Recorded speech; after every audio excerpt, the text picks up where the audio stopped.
naman po ay dadako na tayo sa simula ng pinakainaabangang bahagi ng ating programa na kung saan sa tulong po ng ating mga tagapagsalita, tayo po'y mabibigyang kaliwanagan sa mga probisyong nakasaad sa DO24 Series of 2025. But before I proceed, magkakaroon po muna tayo ng quick game or point of reflection prior to our first session. So at this part, I'll be presenting quick fact or myth po kung saan magre-reflect po kayo kung ano sa tingin nyo yung maaaring tamang sagot. Ito ba ay isang fact or isang myth?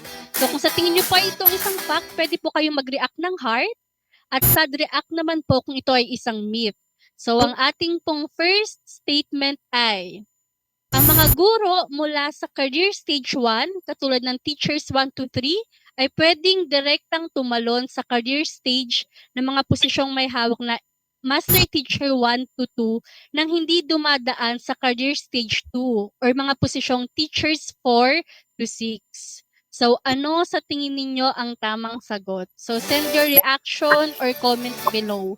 So, ang purpose po nito ay para magkaroon po tayo ng reflection point at maliwanagan po tayo at ma-encourage na makinig po sa ating session.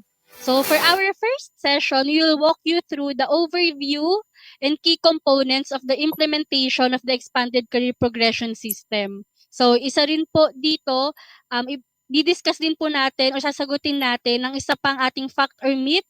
Ang statement po ay, ang mga guro ay maaaring mag-apply sa CT or classroom teaching or SA or School Administration career line kahit higit sa 3 salary grades ang pagitan mula sa kanilang kasalukuyan or current na salary grade or position. So ano po sa tingin nyo ang sagot? Ito po ba ay isang fact or isang myth? I-send nyo po ang inyong mga reactions or comments below.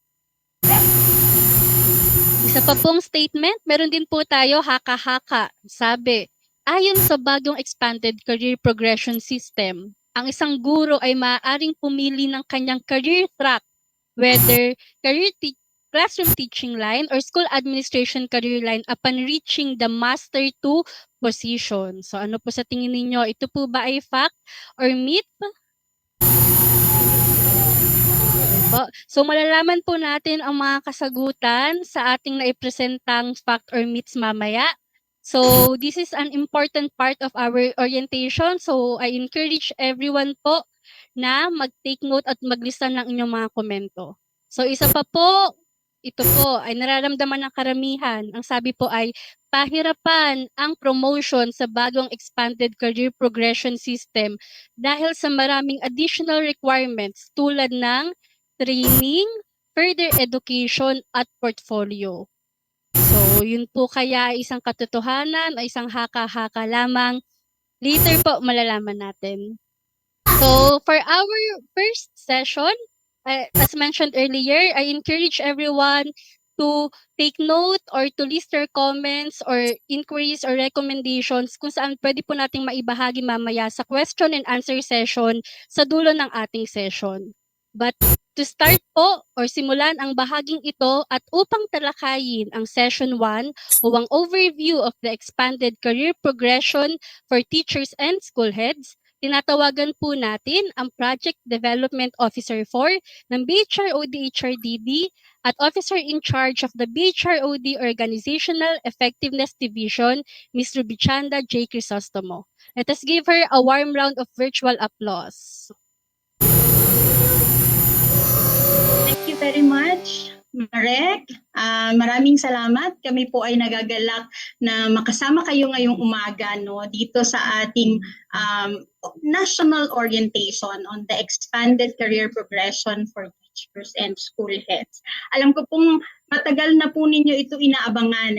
Sabi nga po ni Yusek, matagal, noong 2021, nagkaroon tayo ng kaparehong orientation, pero nung panahon na yon ay proposal pa lamang. 4 years after, nandito na po tayo, meron na po tayo talagang DepEd order that will guide us on how we will implement the expanded career progression for teachers and school heads. No, so dahil very excited po tayong lahat, no, hindi ko na po patatagalin. I am here today, this morning, to explain or to discuss to you the salient features or the overview of the expanded career progression for teachers and school heads. So this policy is triggered by the issuance of Executive Order 174, series of 2022. Ito pong EO 174 is actually an amendment, no, to the old Executive Order 500, no, na matagal na po nating ginagamit, no, since 1978. But the expanded, dahil kaya siya tinatawag na expanded career progression system, is because from the old Executive Order 500, in-expand po natin yung mga positions ng teachers dito po sa ECP. So the purpose of the expanded career progression system for public school teachers, or the EO 174, is to promote professional development and career progression of teachers and define the career lines within public school system that applies to all teachers in the elementary and secondary levels, including senior high school. Hinighlight po talaga namin dito that this includes senior high school, no? Marami po ang nagtatanong sa amin, bakit po wala pa rin po tayong reclassification for senior high school? Ito na po yung iniintay natin, ano? Since 2016, wala po tayong reclassification for senior high school. Pinagsama-sama po natin sa isang polisiya. So ano nga ba yung ginagawa nitong Executive Order 174? Number one, it authorizes the creation of additional teaching position in the teaching career lines. Ito po yung mga green boxes natin on your illustration to the right, no? Ito po yung teachers 4, 5, 6, 7, and master teacher 5. It also defined the parameters in choosing between established career options from specialized classroom teaching or school administration. No? Dito po, si teacher may only be allowed to choose between career paths upon reaching Master Teacher 1. Bakit po natin kinakailangan na makatungtong muna sa Master Teacher 1 bago tayo makapamili ng career path? No? Babalikan po natin ang ating TPST. Yung master teacher po is defined or expected to be at the level of highly proficient. Ibig sabihin po, kapag tayo ay highly proficient, we can already model outstanding performance, good practices. We can already coach and mentor our subordinate or our junior teachers, and we can already do technical assistance to other teachers. All of which are minimum requirements, or all of which are minimum competencies for you to become either a school principal or a higher master teacher. No? So that's why we want, no, in this career progression, we want everybody, no, to at least reach the level of a master teacher 1 before they can choose a career path. Sa kasalukuyan po, kapag po tayo ay teacher 3, no, ay pwede na po tayong mamili. No? Hindi po natin sinasabi na ang ating mga teacher 3 ay hindi pa competent enough, no, to reach or to choose career path, but because of the issuance of the PPST, we have now a standard and well-defined parameters on how we can assess our teachers, and that is already embedded in our expanded career progression system. Kaya po nang nakalagay dito sa bullet 3, it attaches teacher progression or promotion with the professional standards of PPST and PPSSH. No? Kumbaga po, we are true to our advocacy, aligned with the CSC requirements that promotion and hiring in government service should be based on merit, fitness, and competence. No? At ito pong lahat ay nakapaloob sa ating professional standards. So kaya po natin kinakabit, no, yung ating promotions or career progression with the professional standards. Okay, next slide please. So ano nga ba yung vision natin, no, sa teacher progression? Nung nag-start po kami in 2017, 2018, when we started formulating or developing the concept on the career progression, ang gusto lang po talaga natin ay pabilisin yung promotion ng ating teachers. Subalit nung during our consultations, nalungkot po kami sa aming mga natuklasan because marami po palang mga teachers na nagre-retire ng teacher 1. Yun ang isa sa naging pinakauna po namin or primary purpose namin for having this reform agenda. So sana ang vision natin ay wala ng public school teacher na magre-retire ng teacher 1 lamang. So ang ating strategy for that, we want reclassification as the primary means for promotion. Making promotion faster and self-paced. Anong ibig sabihin nito? Sa reclassification po, hindi natin kailangan mag-antay ng natural vacancy. Hindi natin kailangan mag-antay na mayroong teacher na mayroong higher teacher position na mabakante due to either retirement, resignation, or even expiration. Hindi po natin kailangan intayin yon. Ang kailangan natin gawin is that we have to make sure that we meet the requirements, the qualification standards, and the expectations in terms of PPST for us to be promoted. Mas mapapabilis nito yung ating promotion through reclassification. And also, through reclassification, hindi tayo makikipagtunggali sa iba pang mga teachers. Kumbaga po, ang kalaban natin ay yung ating mga sarili. Depende kung gaano tayo kasigasig, kasipag, na trabahuhin yung ating karera sa loob ng ating organization. Number 2, we want to establish a career path that will allow our teachers to remain in the classroom while advancing in stature and compensation. Dati po kasi ang nangyayari, kung gusto natin ma-promote, dahil mataas po ang Master Teacher 1, from Teacher 3, lilipat muna tayo sa ibang posisyon, either head teacher or ibang position in the department para po tayo ay ma-promote. Ngayon, binibigyan tayo ng ECP system ng additional positions in the career line of teaching na Teacher 4, 5, 6, 7 so that pwede po tayong ma-promote habang tinatrabaho natin o habang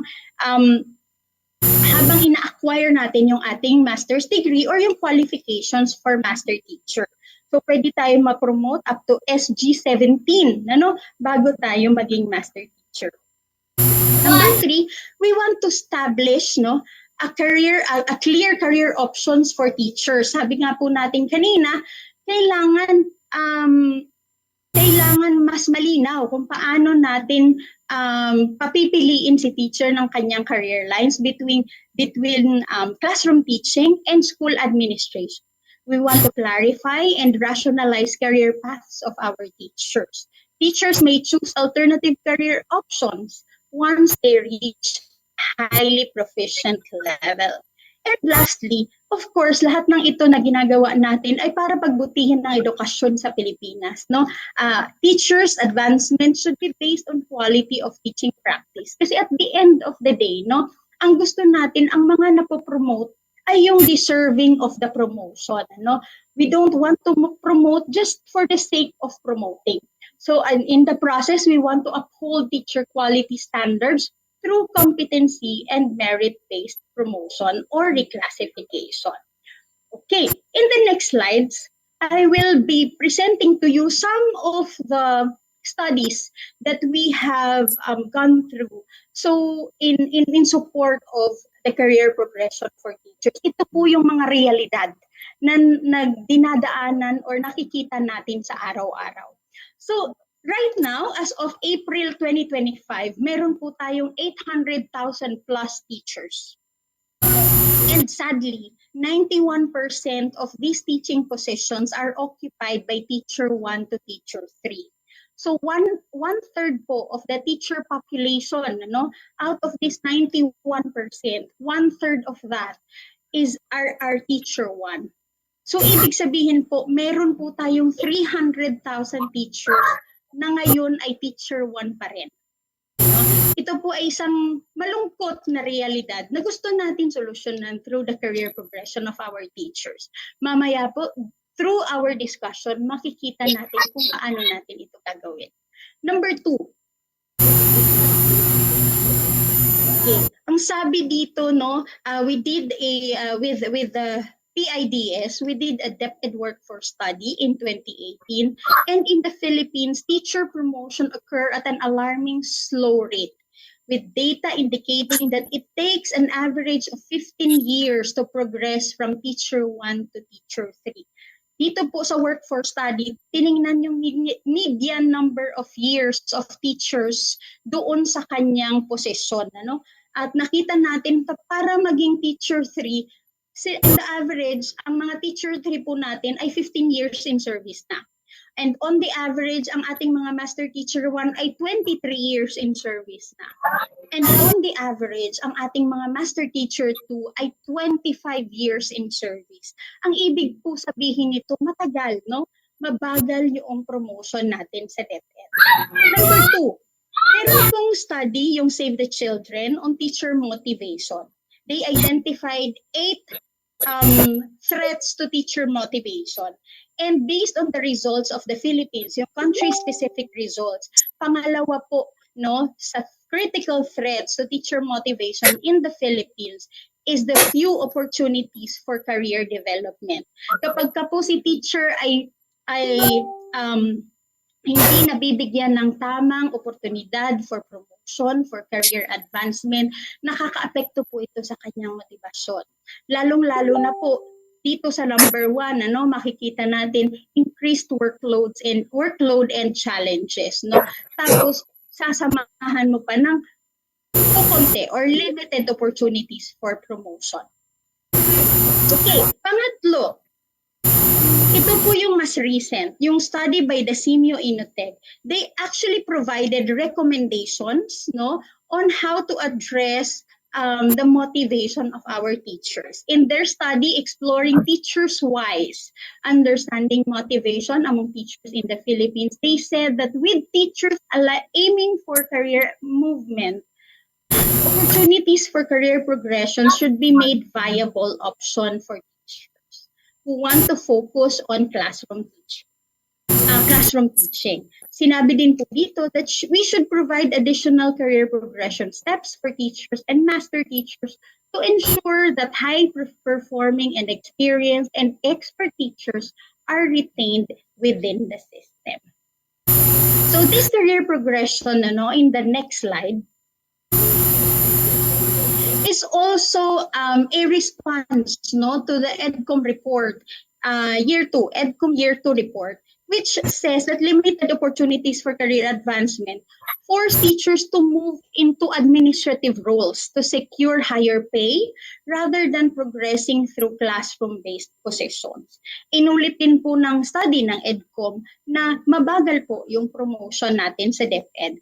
At yun nga po, yung kanilang recommendation is to institutionalize a career progression for public school teachers, harmonize the qualification standards and assessment, and promote a merit-based and flexible career progression. Okay, so ito pong ating policy is actually a response to the long clamor of our teachers for better opportunities. Our career progression aims to create more opportunities for promotion for qualified teachers.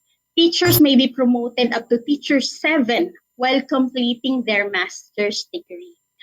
In this policy also, we aim to boost teacher morale, drive motivation, and incentivize high performance through career advancement rather than across-the-board salary increase. Dito po kasi sa policy natin, mabibigyan ka ng opportunities if nagpe-perform ka. And kung nabibigyan tayo ng opportunities, nabibigyan tayo ng reward at the end of our hard work, of course, we will be more motivated to work in our daily teaching activities. And number 3, of course, we want to uphold teacher quality through competency-based and merit-based promotion. So we want our reclassification and promotion, even in the natural vacancy, to be based on PPST and teacher quality standards rather than pure credentials. Dati po kasi kung mas meron tayong mga PhD, no? Kung mas mataas ang ating mga educational attainment, kung mas madami yung ating training, kung mas mahaba yung ating experience, more likely mas marami yung chances natin na ma-promote, no? But these credentials do not necessarily translate or do not necessarily mean na magaling tayo sa classroom. So through our PPST, titingnan natin through the classroom observable and non-classroom observable indicators. Paano ba ito si teacher sa classroom? Deserving ba siya ma-promote base sa kanyang performance sa classroom? So titingnan po natin yan, no? And lastly, this is a response also to the challenge of the President na sana dito sa system na ito, walang public school teacher na magre-retire ng Teacher 1 lamang. So ito po ay talagang pronouncement, no? Directive po ito from our President, and we want to be faithful to that commitment, no? So that sana, no, with this policy, wala po talagang Teacher 1 na magre-retire ng